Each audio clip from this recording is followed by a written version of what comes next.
बेटा अपरमेय संख्याएं एक बार हम बता चुके हैं, लेकिन कुछ बच्चों से नहीं हो रही हैं। जैसे आज सुमित से पूछा तो ये नहीं कर पाए कॉपी पे, लेकिन अब दोबारा नहीं बताएंगे। कहीं समझ में नहीं आए तो आप अभी पूछिए कि सर हमारी यहाँ समझ में नहीं आ रहा है, तो हम बताएंगे आपको। तो बेटा मेरे क्वेश्चन 1 है, सिद्ध कीजिए कि निम्नलिखित संख्याएं अपरमेय हैं। ये संख्याएं हैं आपकी, ये संख्याएं हैं, ये कैसी हैं? अपरमेय। तो सिद्ध करके बताना है, ठीक है। तो लिखोगे हल में नंबर 1 अंडर रूल 2, लिख तो चुके ही हो आप, मैं दोबारा से बता रहा हूं तो सीख लो एक बार। अंडर रूल 2 तो लिखेंगे माना अंडर रूल 2 एक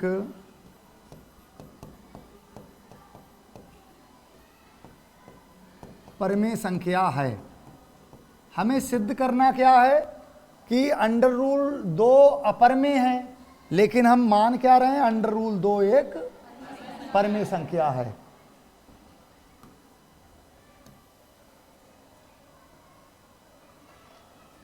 तो बेटा मेरे जब अंडर रूल 2 एक हमने परमेय मान ली, एक परमेय संख्या है, जब अंडर रूल 2 को हमने एक परमेय संख्या मान लिया, तब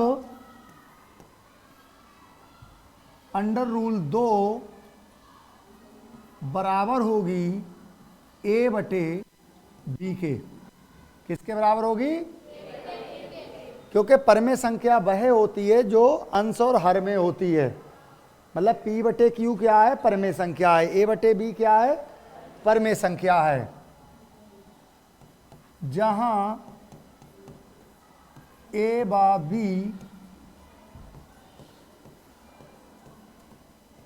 सय अभाज्य संख्याएं हैं और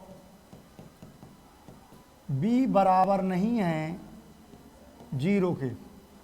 एक एक चीज समझिए, जो a और b हैं ये सय अभाज्य संख्याएं हैं। कैसी संख्याएं हैं? अब बेटा सय अभाज्य संख्याएं किसे कहते हैं? सय अभाज्य संख्याएं उन्हें कहते हैं जो संख्याएं एक के अतिरिक्त किसी अन्य संख्या से नहीं कटती हैं। तो a बटे b सय अभाज्य तब होंगी, जैसे ये 3/2 है, 3/2 सय अभाज्य संख्याएं हैं। ये संख्या 3 है, संख्या 2 है, ये कैसी संख्याएं हैं? सय अभाज्य। क्यों है सय अभाज्य? क्योंकि 3 3 से कट रहा है बट 3 से 2 नहीं कट रहा है, 2 2 से कट रहा है बट 2 से 3 नहीं कट रहा है। तो ऐसी संख्याएं जो एक के अतिरिक्त किसी अन्य संख्या से ना कटें, उन संख्याओं को सय अभाज्य संख्या कहते हैं। जैसे 4,5 है, ये सय अभाज्य है। 4 2 से तो कट रहा है बट 2 से 5 नहीं कट रहा है, ठीक है। तो ये दोनों संख्याएं सय अभाज्य। तो सय अभाज्य संख्याएं उनको ही कहते हैं जिनका गुणनखंड एक के अतिरिक्त नहीं होता है। जिन संख्याओं का गुणनखंड एक के अतिरिक्त कोई दूसरा नहीं होता है, उन संख्याओं को सय अभाज्य संख्याएं कहते हैं। तो यहाँ a और b क्या हैं? सय अभाज्य हैं, तभी तो ये परमेय है। अब देखिए बेटा, अंडर रूल 2 का होल स्क्वायर a बटे b का होल स्क्वायर। होल स्क्वायर क्यों कर दिया? 2 पक्ष हैं, लेफ्ट हैंड साइड और राइट हैंड साइड, और एक साइड वर्गमूल चिन्ह में है। किसमें है? अंडर रूल चिन्ह में है। किसमें है? और अंडर रूल चिन्ह को दूर करने के लिए दोनों पक्षों का क्या करोगे? वर्ग। और उसके सामने लिख देंगे चूंकि दोनों पक्षों का वर्ग करने पर।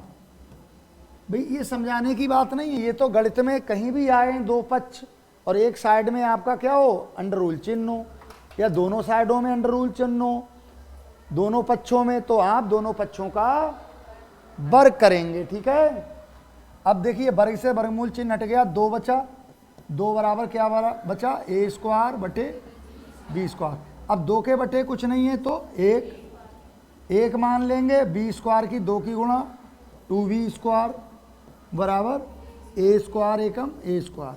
यहाँ कंफ्यूज मत हुआ करो कि बी स्क्वायर की 2 की करूँ पहले गुणा या ए स्क्वायर की 1 की करूँ, जैसा मन करे वैसा कर दो, है ना।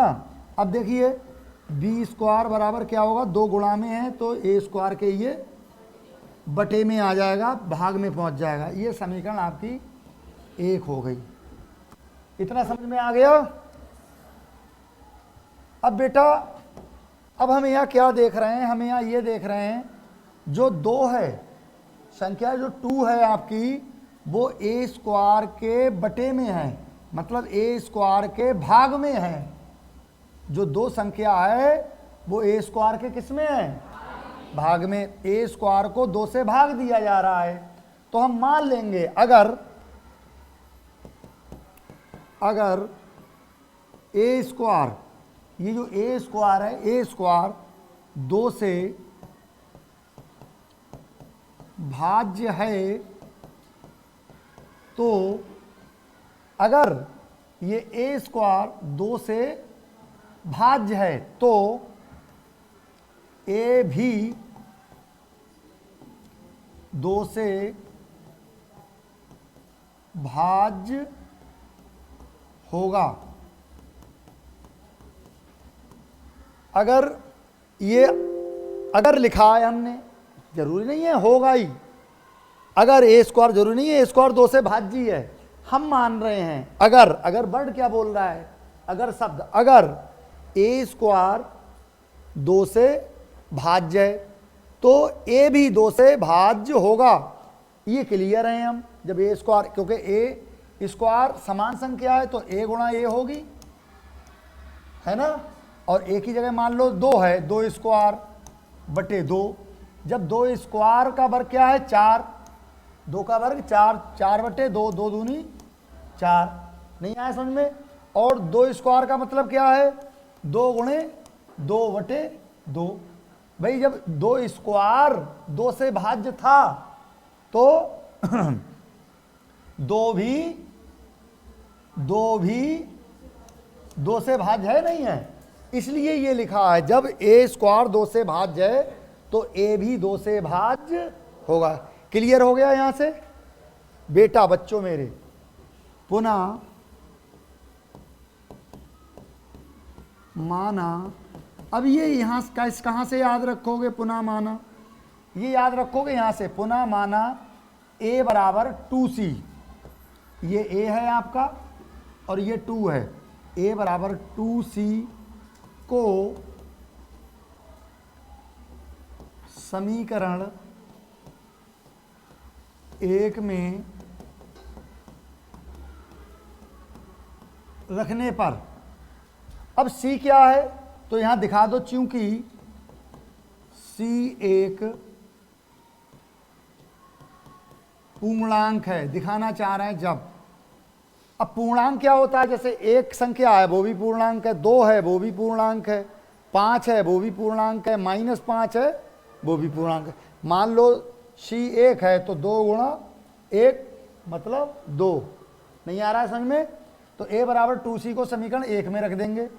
और समीकरण 1 क्या है, बी स्क्वायर बराबर ए स्क्वायर की जगह 2c का होल स्क्वायर हो जाएगा, क्योंकि स्क्वायर है, वटे 2। अब देखिए बी स्क्वायर बराबर 2 को 2 बार लिखेंगे, वर्ग है, और ये सी स्क्वायर वटे 2, 2 एकम 2, 2 एकम 2। समझ में आ गया बेटा। अब बी स्क्वायर बराबर क्या आ गया आपका, 2c स्क्वायर, 2c स्क्वायर आ गया।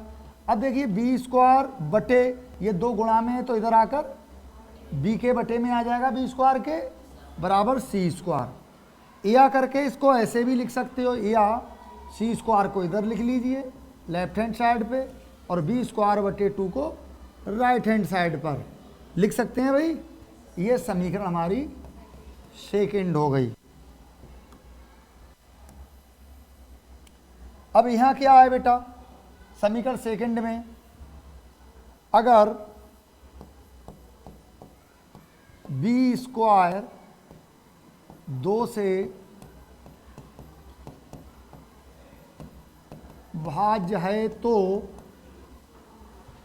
बी भी 2 से भाज्य होगी। वहां होगा ए था, यहाँ बी है तो होगी। सेंटेंस ज़्यादा सही लग रहा है, होगी। समझ में आ गया बेटा? 2 से भाज्य होगी। समझाने की जरूरत है इसे, क्योंकि पहले ही समझा चुके हैं बेटा। अब देखिए समीकरण 1 और 2 से क्या स्पष्ट है।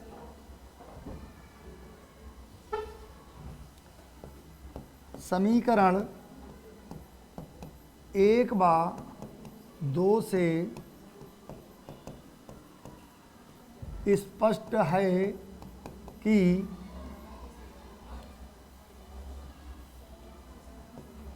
सहे अभाज्य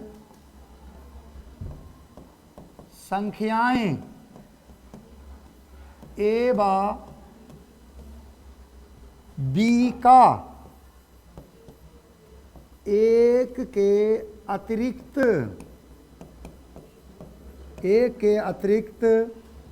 एक उभयनिष्ठ गुणनखंड 2 भी है। मतलब हमने पढ़ा तो ये था, अभी हमने पढ़ा तो ये था कि जो ए बटे बी संख्याएं हैं ये सहअभाज्य हैं, इसलिए इनका एक ही उभयनिष्ठ गुणनखंड है। ए बी का उभयनिष्ठ गुणनखंड 1 होगा। लेकिन हल करने से हमने देखा तो बेटा क्या पढ़ा आपने? क्या, हाँ स्टार्ट करो। आप देखो क्या पढ़ा कि ए बी का उभयनिष्ठ गुणनखंड 1 है, लेकिन यहाँ ए बी का उभयनिष्ठ गुणनखंड 2 भी आ गया। मतलब जो ए और बी संख्या थी वो 1 से ही कट रही थी, यही तो माना था। लेकिन वो हल करने पर आया कि वो 2 से भी कट रही हैं। 2 से क्यों कट रही हैं? क्योंकि अपरमेय संख्या है और हमने उसको मान क्या लिया? परमेय संख्या। और उस परमेय संख्या को हमने मान लिया उसको है अपरमेय, और एक तरफ ए बटे बी क्या है? परमेय। तो अपरमेय को हमने परमेय के बराबर मान लिया, इसलिए हमने गलत माना, कहना चाहिए हमने गलत माना अपरमेय को परमेय के बराबर, इसलिए ये 2 उभयनिष्ठ गुणनखंड आया। जो हमने माना है वो गलत माना है, तो हम वही लिखेंगे।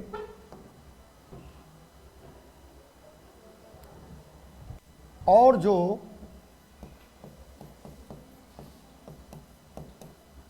हमारी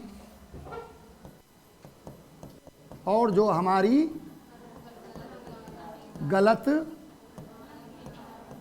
कल्पना के कारण है, और जो हमारी गलत कल्पना के कारण है। भाई जो आपकी जो परमेय बराबर अपरमेय है या जो उभयनिष्ठ गुणनखंड 2 आ रहा है, ये हमारी गलत कल्पना के कारण आ रहा है और विरोधाभास उत्पन्न कर रहा है। और जो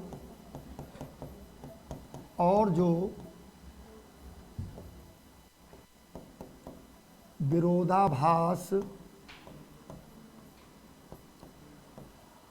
उत्पन्न करता है, और जो विरोधाभास क्या उत्पन्न कर रहा है? कैसे समझोगे विरोधाभास? जैसे रात का विरोधाभास वर्ड हो गया, अपोजिट वर्ड दिन का रात। विरोधाभास क्या उत्पन्न कर रहा है? वहां हमने कहा ये ए और बी सहअभाज्य संख्याएं हैं। सहअभाज्य क्यों है? क्योंकि इनका एक ही उभयनिष्ठ गुणनखंड है, लेकिन गुणनखंड आ गया और उसका 2 भी, तो ये विरोधाभास नहीं हो गया? भाई हमारी बात का अपोजिट नहीं हो गया? अतः लास्ट में लिखना है आपको, अतः क्या लिखना है? अतः √2 एक अपरिमेय संख्या है।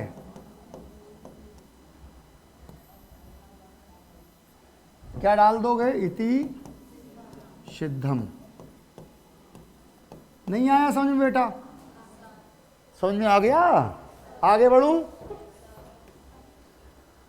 नेक्स्ट देखिए,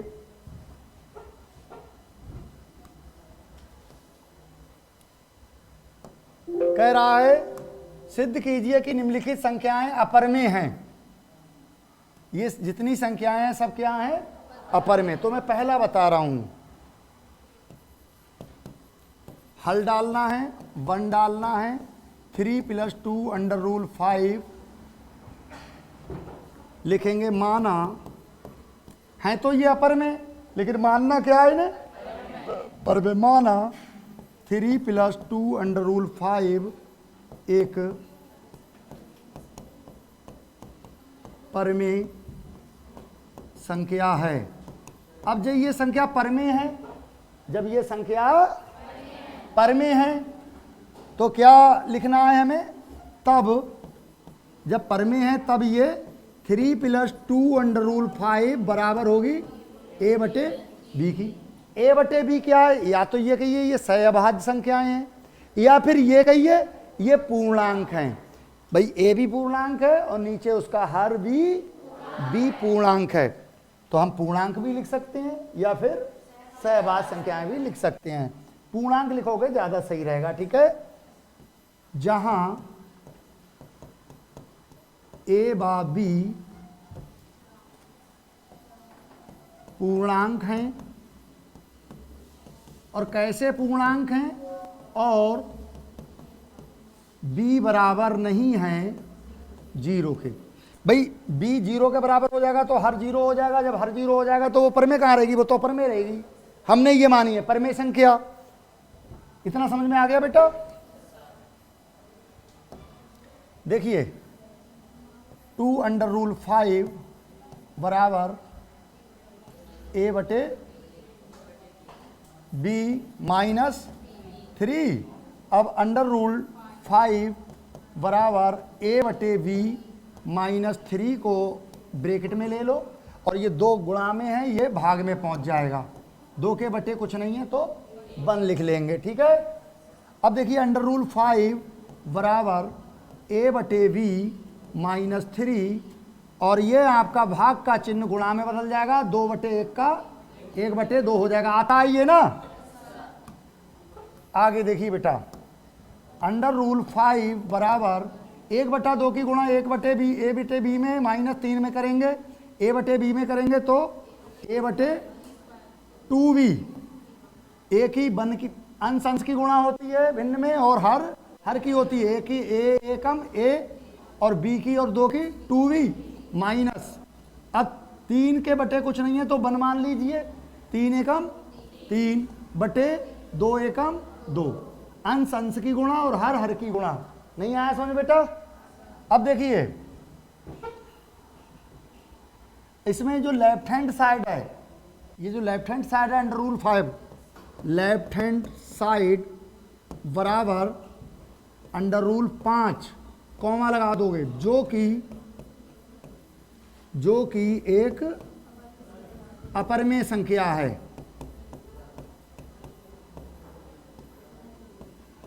अपरमेय संख्या है, जबकि राइट हैंड साइड में अंश a, b, 2 व 3 पूर्णांक हैं। ये सब क्या हैं? पूर्णांक हैं। और इसीलिए जब पूर्णांक हैं तब, और इसीलिए क्या? a/2b -3/2 एक परमेय संख्या है। परमेय संख्या है। समझ में आ रहा है? अब बेटा ये परमेय है, अपरमेय है। ये परमेय क्यों? क्योंकि ये पूर्णांक है। जब आंसर में पूर्णांक होते हैं तो संख्या क्या होती है? परमेय होती है। और ये ऑलरेडी अपरमेय तुम्हें दिख रही है ना? और परमेय और अपरमेय आपस में कभी बराबर नहीं होती। यहां बराबर है, क्योंकि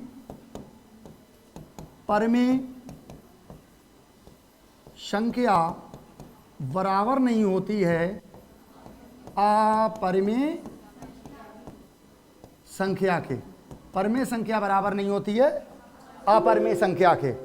दोनों संख्याएं बराबर नहीं होती हैं। समझ में आ गया बेटा? अब जब ये दोनों बराबर नहीं है और बराबर नहीं है, बराबर क्यों? परिमेय और अपरिमेय बराबर नहीं होती हैं। ये परिमेय है राइट हैंड साइड और लेफ्ट हैंड साइड अपरिमेय है, और परिमेय अपरिमेय कभी बराबर नहीं होती है। फिर भी ये बराबर आ रही हैं। बराबर क्यों आ रही हैं? हमारी गलत कल्पना के कारण। हमने मान जो लिया है, हमने अपरिमेय संख्या को परिमेय के बराबर मान लिया है, इसलिए आ रही हैं हमारी गलत कल्पना के कारण। दोनों पक्ष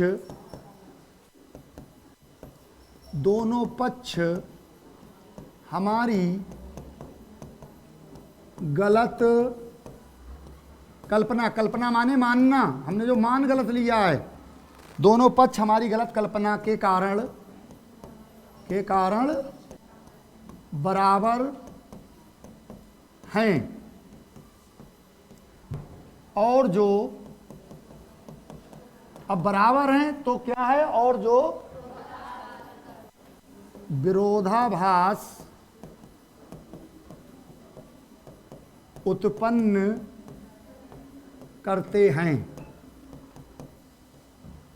इसीलिए क्या है, जो संख्या आपकी, जो आपने अपरिमेय को परिमेय मान ली थी, अतः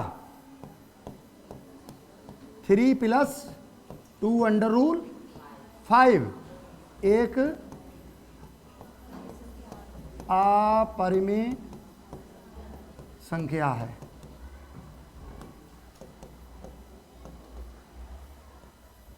डाल देंगे इति सिद्धम।